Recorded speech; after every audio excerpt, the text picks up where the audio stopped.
As a relative newcomer into EDPMA, I find the leadership here very open and willing to help people in whatever our cause may be, and using the decades of experience that already has existed to help find a way to work towards my solutions. That's a unique thing about EDPMA is while senior leaders or executives are going to find this very valuable, there's almost no pocket of employee or function in a company that isn't going to value what EDPMA does at some level. So for example, you can find employees that have a very granular role for coding or for reimbursement or for operations of an emergency department. No matter how thin a slice someone has in their work stream, you will find a solution or a networking opportunity where you can create solutions here. So this isn't just senior people. This isn't just the senior managers or executives.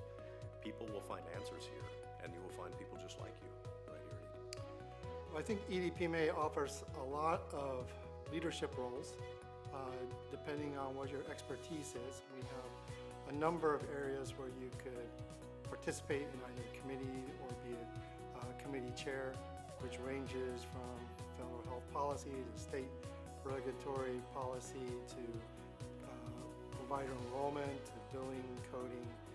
So there's numerous opportunities, including education opportunities that members can participate in.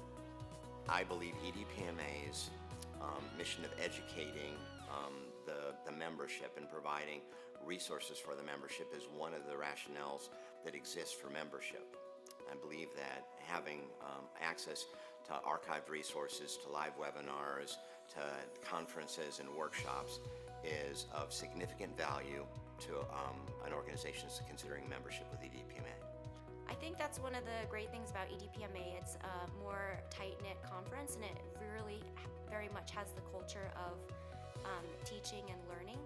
And you'll find some of the most seasoned leaders at the conference constantly saying, if we're using acronyms or you don't know what we're saying, keep us accountable so that we can teach you, because we were all in the same place of asking questions that seemed stupid at the time. But it's very much a welcoming environment of learning and networking. One reason to attend EDPMA Solution Summit would be I think the networking is just incredible.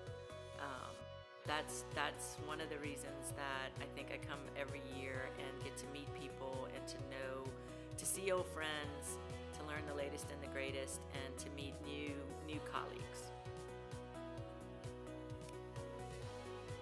I think one of the most special things about EDPMA is when we do come together, and we may be competitors outside of the organization, outside of EDPMA, but especially in advocacy, what I work in, I've never felt that there was competition. We're all on the same team. We wear the same jersey, because I feel we're together to work on behalf of the doctors that we represent and the care that they give to the patients that come to them in their worst moment. So the camaraderie that EDPMA creates amongst its members is just outstanding. So take advantage where you can to interact with people and understand where they're coming from and learn from them. I've gotten way more out of this organization than I put into it. My first EDPMA conference was in 2015, which happened to be here at Amelia Island.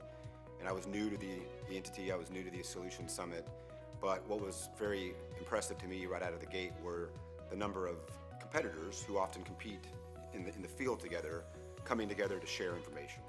And that's not all that common in every association. To see an association work well, it's going to have to be, strength in numbers, people sharing their expertise from a broad range of expertise. It's legislative, regulatory, best practices, all things that make up the business of emergency medicine. So I was quickly impressed to see how effective it was, and barring a pandemic, I've tried to come to every single webinar or solution summit that is hosted.